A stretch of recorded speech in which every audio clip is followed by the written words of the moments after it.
अस्सलाम वालेकुम। आज की वीडियो में हम सीखने जा रहे हैं इंग्लिश सेंटेंस के जो बेसिक पार्ट्स हैं उनको। ठीक है, हमने सीखना है कि कौन से पार्ट्स हैं जो मिलके किसी भी इंग्लिश के सेंटेंस का स्ट्रक्चर जो है वो बनाते हैं। तो जनाब आज हम सीखने जा रहे हैं सब्जेक्ट, वर्ब और ऑब्जेक्ट को। अब देखिए, इंग्लिश सीखने के लिए ये बेस का काम करते हैं, यानी फ़र्ज़ कर लें अगर आप टेंसेस ही सीखते हैं तो उसमें आपको कहा जाता है जी यहाँ पर आप सब्जेक्ट लगाएं, यहाँ पर आप वर्ब लगाएं, यहाँ पर आप ऑब्जेक्ट लगाएं।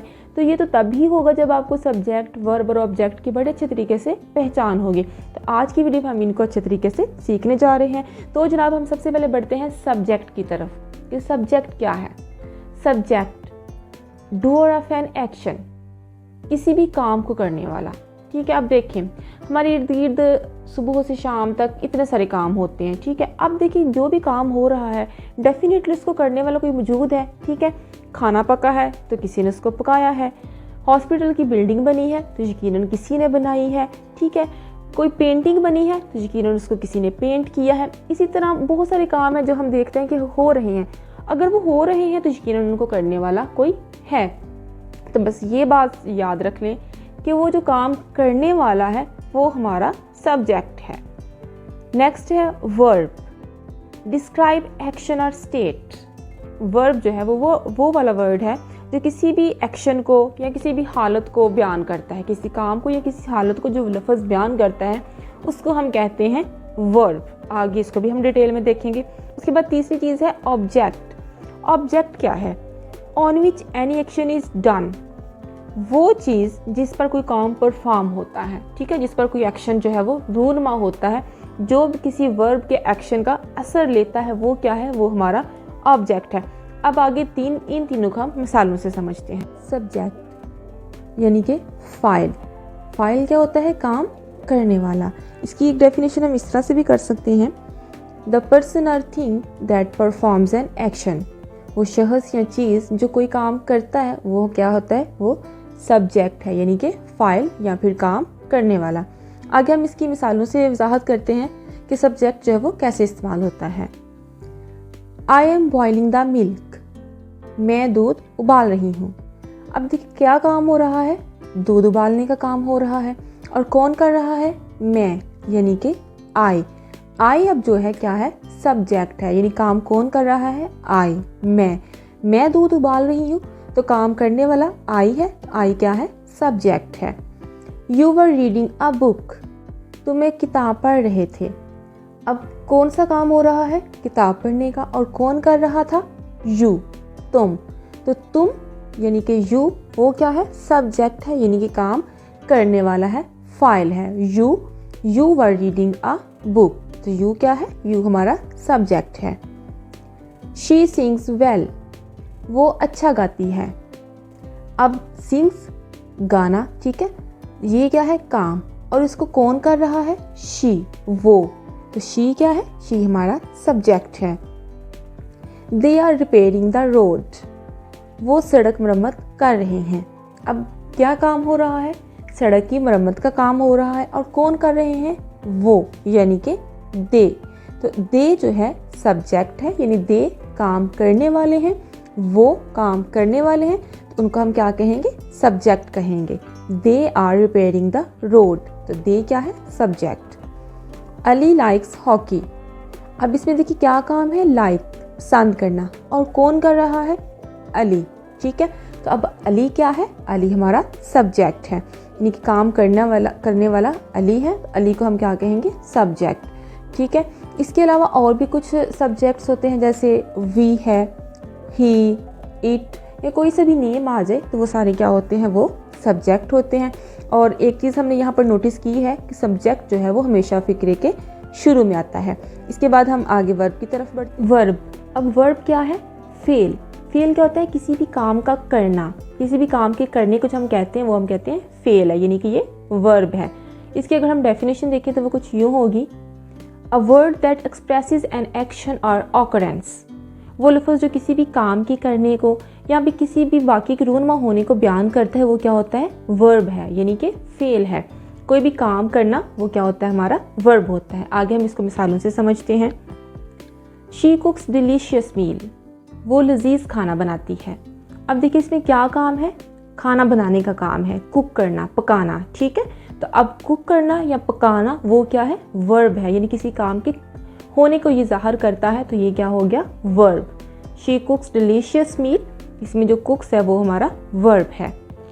आई लव नेचर, मैं फितरत से मोहब्बत करती हूँ। अब इसमें क्या काम है, मोहब्बत करना, ठीक है। लव, तो लव क्या है, वर्ब है। आई लव नेचर, इस फिक्रे में जो लव है वो हमारा वर्ब है, ठीक है। नेक्स्ट देखिए, ही इज़ फ्लाइंग काइट, वो पतंग उड़ा रहा है। क्या कर रहा है, उड़ा रहा है, ठीक है। कौन सा काम कर रहा है, उड़ाने का काम कर रहा है, फ्लाई करना, ठीक है। तो अब इसमें जो फ्लाई है वो क्या है, वर्ब है, ओके। फ्लाइंग वर्ब हो गया। नेक्स्ट देखिए, दे शैल गो देयर, वो वहाँ जाएंगे। अब इसमें क्या काम करना है, उन्होंने जाना है, ठीक है। तो गो, गो क्या है, वर्ब है। इस फिक्रे में गो हम एज अ वर्ब लेंगे, ठीक है। दे शैल गो देयर, वो वहाँ पर जाएंगे, तो गो हमारा वर्ब है। इसी तरह अगर दूसरे कुछ फिक्रात भी देखते हैं जिनमें किसी भी काम का करना या होना पाया जाता है, तो वो क्या होता है, वो लफ्ज़ जो किसी काम के करने या होने को एक्सप्रेस करता है वो हमारा वर्ब होता है, ठीक है। इसके बाद अब हम आगे ऑब्जेक्ट को देख लेते हैं। ऑब्जेक्ट, अब हमने देखना है ऑब्जेक्ट क्या है। मफूल, मफूल यानी जिस पर काम किया जाए। डेफिनेशन इसकी कुछ यूँ होगी, अ पर्सन और thing that receives the action of a verb, वो शख्स या चीज़ जो वर्ब के एक्शन को रिसीव करता है, जिस पर वर्ब के एक्शन का असर पड़ता है, वो क्या होता है, ऑब्जेक्ट। इसको अब हम मिसालों से समझते हैं। ही लाइक्स पैरट्स, वो तोतों को पसंद करता है। अब देखिए, ही हम जानते हैं सब्जेक्ट है, ठीक है। लाइक ये काम करने के सेंस में आएगा, वर्ब हो गया, ठीक है। अब वो क्या पसंद करता है, पैरट्स को, तोतों को, तो पैरट्स जो है वो यहाँ पर क्या होंगे, ऑब्जेक्ट, ठीक है। आगे देखिए, वी स्पीक ट्रूथ, हम सच बोलते हैं। अब वी ये हम जानते हैं कि हमारा सब्जेक्ट है, स्पीक यानी बोलना, ये हमारा वर्ब है। अब बोलने का ताल्लुक किससे है, ट्रूथ से, यानी सच से। क्या बोलते हैं, ट्रूथ यानी सच, तो वो ट्रूथ या सच वो क्या है, वो ऑब्जेक्ट है, ठीक है। वी स्पीक ट्रूथ, तो ट्रूथ जो है वो हमारा ऑब्जेक्ट है।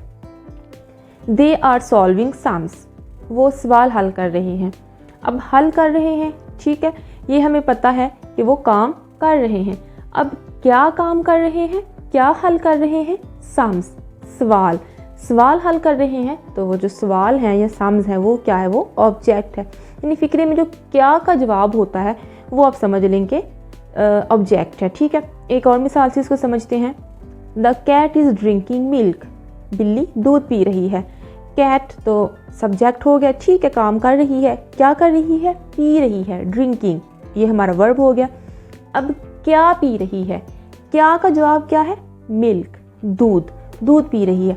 तो वो जो क्या का आंसर है यानी कि जो मिल्क है वो क्या है, वो हमारा ऑब्जेक्ट है, ठीक है।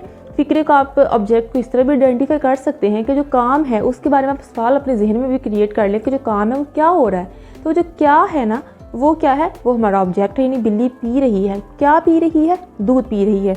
वो सवाल हल कर रहे हैं, क्या हल कर रहे हैं, सवाल, तो सवाल क्या है, ऑब्जेक्ट है, ठीक है। हम सच बोलते हैं, क्या बोलते हैं, सच, तो सच क्या है, ऑब्जेक्ट है। और इसी तरह अगर हम कहेंगे वो तोतों को पसंद करता है, तो क्या पसंद करता है, पैरट्स को, तो ठीक है, पैरट्स क्या है, ऑब्जेक्ट है।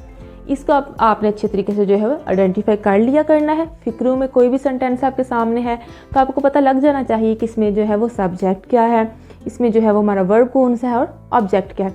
आगे हम इसका जो है वर्ड ऑर्डर देखते हैं। वर्ड ऑर्डर, अब वर्ड ऑर्डर का क्या मतलब है कि अगर हमारे पास सब्जेक्ट, वर्ब और ऑब्जेक्ट तीनों चीज़ें मौजूद हैं तो उनको रखने की तरतीब क्या होगी, उनको किस सीक्वेंस से हमने रखना है, उनका ऑर्डर क्या होगा। तो इसमें देखें जो तरतीब उनकी कुछ यूँ बनती है। सबसे पहले हमने सब्जेक्ट लगाना है, ठीक है। ये जब हम सब्जेक्ट को डिस्कस कर रहे थे तब भी हमने नोटिस किया था ना कि सबसे पहले जो है वो सब्जेक्ट ही आता है फिक्रे में, उसके बाद वर्ब आएगा और जो सबसे लास्ट पे आएगा वो होगा हमारा ऑब्जेक्ट, ठीक है। यही सीक्वेंस जो है हमेशा इन तीनों की रहेगी, ये चेंज नहीं होती जब हम जो है इंग्लिश में सेंटेंसेस बनाते हैं। सबसे पहले सब्जेक्ट, फिर वर्ब और उसके बाद ऑब्जेक्ट। इसको हम कुछ मिसालों से समझते हैं। She is eating a mango, वो एक काम खा रही है। अब देखिए शी क्या है, सब्जेक्ट है, ठीक है, वो काम कर रही है ना। अब क्या काम कर रही है? ईटिंग, खा रही है, वो हमारा वर्ब है। और एंड पे क्या है? मैंगो, क्या खा रही है? Mango, that is object. ठीक है, सब्जेक्ट, फिर वर्ब और फिर ऑब्जेक्ट। उसके बाद एक और मिसाल देखें, दे गो टू स्कूल, वो स्कूल जाते हैं। अब दे, वो क्या है? सब्जेक्ट है। ठीक है, गो, जाना, काम है, तो वो हमारा क्या है? वर्ब है। ऑलराइट, आगे देखिए, स्कूल, कहाँ जाते हैं? स्कूल। ठीक है, स्कूल क्या है? हमारा ऑब्जेक्ट है। ये है जिनका सिंपल सा वर्ड ऑर्डर। अब इसमें आपने एक चीज़ याद रखनी है कि इन तीनों की मौजूदगी जो है वो फ़िक्रे को बनाने के लिए ज़रूरी है। यानी कि फ़र्ज़ कर लें अगर आप फ़िक्रे से सब्जेक्ट निकाल दें तो वर्ब और ऑब्जेक्ट मिलकर हमें कोई मीनिंग नहीं देगी। जैसे हम यहाँ पर पहला फ़िक्रा देखते हैं, she is eating a mango. अब फ़िक्रे में से आप शी को निकाल दें, सिर्फ कर लें इज़ ईटिंग अ मैंगो, तो इसकी कुछ सेंस बनती है? हमें कोई बात समझ ही नहीं आ रही। ठीक है, अगर हम सब्जेक्ट को पुट कर देंगे तो फ़िक्रा हमें समझ में आ जाएगा। उसके बाद अगर हम फ़र्ज़ कर लें ईटिंग निकाल देते हैं, वर्ब को निकाल देते हैं, शी इज़ अ मैंगो, तब भी अब फ़िक्रे की कोई सेंस नहीं बनती, फ़िक्रा तो कोई मानी नहीं दे रहा, तो लिहाजा वर्ब की मौजूदगी भी ज़रूरी है। इसके बाद अब मैंगो निकाल दें, ऑब्जेक्ट निकाल के देख लें। ठीक है, शी इज़ ईटिंग। अब यहाँ पर भी एक क्वेश्चन राइज होता है ना जहन में कि भी खा रही है, लेकिन बात मुकम्मल तो समझ में नहीं आती। अब कुछ ना कुछ तो खा रही है, इतनी सारी चीज़ें हैं, कोई एक चीज़ ही खा रही होगी ना, तो क्या खा रही है? वो हमारा ऑब्जेक्ट यानी मैंगो है, उसको लगाएंगे तो फ़िक्रे की जो सेंस है वो मुकम्मल हो जाती है। ठीक है, सो किसी भी फ़िक्रे का मुकम्मल मानी के लिए हमारे पास सब्जेक्ट, वर्ब और ऑब्जेक्ट की मौजूदगी उसमें ज़रूरी है। यहाँ पर मैं एक चीज़ मेंशन करना चाहूँगी कि जो इम्पीरेटिव सेंटेंसेस होते हैं उसमें एक फॉर्म वो होती है कि जिसमें एक सिंगल वर्ड जो है वर्ब होता है वो। ठीक है, सिंगल वर्ब जो है वो एक प्रॉपर मीनिंग हमें देता है, वो भी कुछ कंडीशंस में। जैसे हम किसी से कहें गो, जाओ, तो वो एक अंडरस्टैंडिंग क्रिएट हो जाती है अगले बंदे के जहन में, सुनने वाले के जहन में कि मुझे कहा जा रहा है। ठीक है, या हम किसी को कहें रन, भागो, तो वो भी क्या होता है? इम्पीरेटिव सेंटेंस है। सिंगल वर्ब जो है वो एक कंप्लीट मीनिंग देता है, लेकिन ये कंडीशनल जो है वो सेंटेंस होते हैं, बाद सिचुएशंस में ये वर्क करते हैं। ठीक है, ऑलराइट जनाब, हमारा ये आज का लेक्चर था। उम्मीद है आप इस सारे टॉपिक को अच्छे तरीके से समझ चुके होंगे। सब्जेक्ट, वर्ब, ऑब्जेक्ट को आप अब आइडेंटिफाई कर चुके होंगे। हमारी नेक्स्ट जो लेक्चर्स हैं वो भी कुछ इन्हीं पे बेस्ड होंगे। ठीक है, फ़िक्रे में आपको पता होना चाहिए कि सब्जेक्ट, वर्ब और ऑब्जेक्ट कौन सा है, तो आप मज़ीद इंग्लिश सीखने का काम जो है वो आसानी से कर सकते हैं। इसी के साथ मुझे दीजिए इजाज़त, हम मिलते हैं इंशाल्लाह अगली वीडियो में। Till then take good care of yourself and your loved ones. अल्लाह हाफिज़।